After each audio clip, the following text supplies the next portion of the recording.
What's up guys and welcome to FPL Today. I'm your host JNO, welcome to the channel and welcome to my team for Game Week 18 where we look back at how I did in Game Week 17 and consider the type of moves we have to make while we look at the underlying stats for my players from Game Week 17. And hopefully I get through this video without a coughing fit or sneezing or something, because unfortunately I've come down with something again. So if this is the only video this week, I apologise. I will try and get out another my team and a stream, but we're running out of time of course, so I'll try my best. But let's get on with this video. So we start off with how I did in Game Week 17, and unfortunately all the good work from Game Week 16 was completely lost in Game Week 17 as we dropped down to 44,447th with a Game Week rank of 2.9 plus million odd, with a total of 43 points, with the average being 43 with a -4, and that means I was left with 39. So unfortunately it does mean I've literally lost all of the rise in rank that I had from Game Week 16.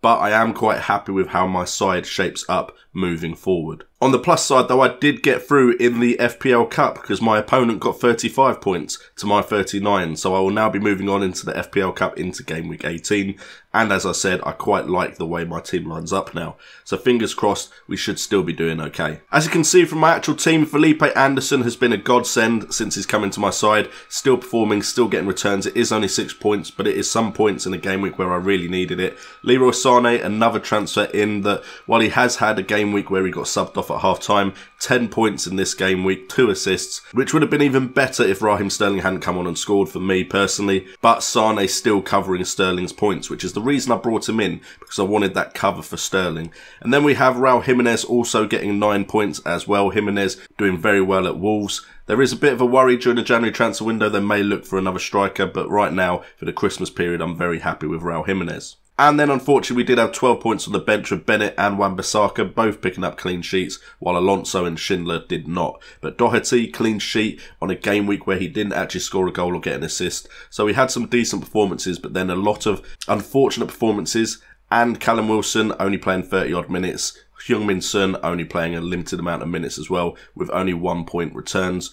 But hopefully that means they are ready to play in Game Week 18. So now diving in deeper to the underlying stats, we start off with the goalkeeper and the defender. Matthew Ryan is becoming the standard now. 1 point, 1 save in 90 minutes, no clean sheet. We're really not gaining any points from Matthew Ryan, so if I ever do have a period where I can make a transfer, Matthew Ryan's probably the one, as the fixtures do turn for them soon. Alonso, 7 million, 1 point return. He isn't getting the penalty area touches and attempts on goal that I'd really like for a £7 million defender, really considering downgrading him to someone like Robertson, which would of course give me more money to play with elsewhere. Then we have Doherty at 5.1 million, 6 points from a clean sheet, 90 minutes played, 3 penalty area touches, 1 more than Marcus Alonso. And then Schindler at 4.4 million, he came in because I knew Trent Alexander-Arnold wasn't going to play. He got 4 penalty area touches, 2 attempts on goal, 2 from inside the box. Unfortunately didn't get the clean sheet though. But again, 2 of my defenders playing had more penalty area touches than Alonso, who is significantly more expensive than both of them. Now I know there's an argument that Marcus Alonso is good value for money because 7 million, if you don't just class him as a defender, 7 million is relatively cheap. However, I just think Robertson, and I've said it before in the season, players like Mendy and Trippier could potentially cover Alonso as far as points are concerned at around, nowadays, 0.5 million cheaper with Robertson rising in price so much. Then moving on to the midfield, and we have the 3 S's with Anderson, Son, Sane and Salah. And unfortunately for me, Salah didn't get any returns, but that's pretty standard for a player after a big haul, only getting 2 points from 90 minutes played. He did have 6 penalty area touches, 3 attempts on goal, none from inside the box and none on target, which is disappointing, and 3 chances created. But after that big haul and his performance against Napoli, I'm happy to accept a game against the kind of opponents they were playing as an outlier. And then we had Heung-min Son. I was talking about him all week. I think he is my way to cover for Harry Kane's points. Unfortunately, he didn't this game week with only 15 minutes played. But in that 15 minutes, he had 3 penalty area touches and 1 attempt on goal from inside the box. So I still have high hopes for Son when he does play. And to be honest, Kane looks a lot better when he has the likes of Son, Eriksen and Ali behind him than he does when he has Lamela and Lucas Moura. And then we move on to the midfielders that actually got me some points. We had Anderson at 7.3 million doing really well. The only issue is his points are being covered by a Snodgrass if you picked one of the two for significantly cheaper. But 90 minutes played, 6 points from 1 assist, 6 penalty area touches, 2 attempts on goal, 2 from inside the box, 1 shot on target and 1 chance created. So I'm very happy with Anderson's returns right now. The only issue, of course, is Snodgrass doing so well as well.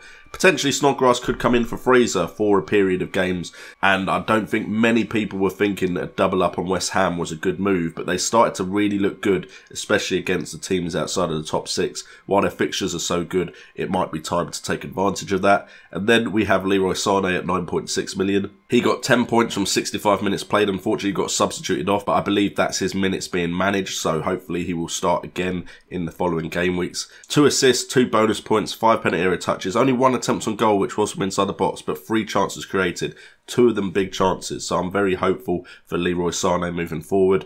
I personally think Sane is going to start games, and then if they are leading, he'll get substituted off just because he provides that width on the left that they do not have in anyone else when Mendy is out injured.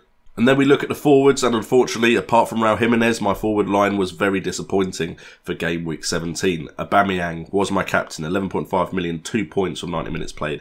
Did have 6 penalty area touches, 3 attempts on goal, all from inside the box with 2 on target. 3 big chances though, and he didn't convert 1 of them. Just 1 of them would have been enough for Aubameyang. And then 2 chances created as well. I feel like the big hauls are there, they're just not being realised just yet. So Aubameyang may stay in my side for a little bit longer, while I think a lot of people get off, and I believe last time a lot of people got off of him, he did then come in with some big point hauls. So I may be a little bit more patient with Aubameyang, but it is getting a little bit irritating that he's not returned me anything yet. And then Callum Wilson, 6.9 million. I thought the injury isn't for too long.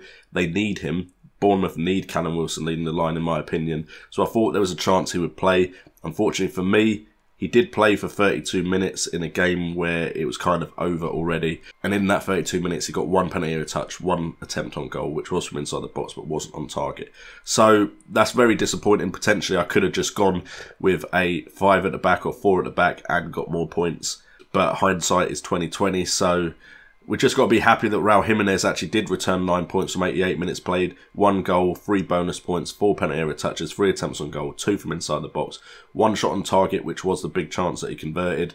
So Raul Jimenez really doing well for me, and thankfully making this game week a little bit better than it could have been. So we look at my game week 18 lineup, and I'm very happy with how this looks right now, and hopeful for another game week a bit like game week 16. We have Matthew Ryan in goal against Bournemouth. Do I see a clean sheet? Most likely not. The issue of 2 Wolves defenders is still a thing for me, as we have Doherty playing and Bennett on the bench.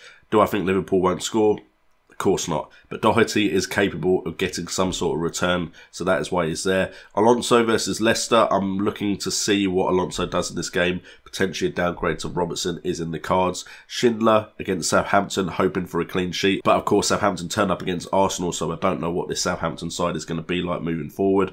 And then in the midfield, I'm very happy. We've got Sane versus Crystal Palace at home. We have Salah against Wolves away. Son against Everton away. Felipe Anderson against Watford at home. And then Fraser against Brighton Hove Albion at home. And then up front, we've got Wilson against Brighton Hove Albion at home, and Aubameyang against Burnley at home. So my hopes are high, because while some of those players are away, they're all fixtures which I believe these players can score in. Aubameyang has the captaincy armband for the 3rd game week in a row. Will I keep it on him? There's a chance I move it to Sane. I brought Aubameyang in to be my captain for this period, but he's really not returning the points I was hoping for. Could it move to Sane? Could it move to Salah? We'll have to wait and see. But right now it is on Aubameyang. And then on the bench, we have Jimenez against Liverpool. We have Wan-Bissaka against Man City. And we have Bennett against Liverpool. So all of my subs have a tough fixture. So I'm hoping that we do get starts from all of my starting 11. As far as the transfer is concerned, Alonso to Robertson is a consideration. Bennett to anyone that isn't a Wolves defender is a consideration as well. And then I am considering Fraser to Snodgrass just for this period of fixtures. I think Fraser is a very good FPL option. I just feel like potentially the price has risen to a certain point on Fraser. Snodgrass could be the next one to keep going up in price. So potentially for my team value, Snodgrass could be a good move, as also points-wise for my team with the fixtures that West Ham have.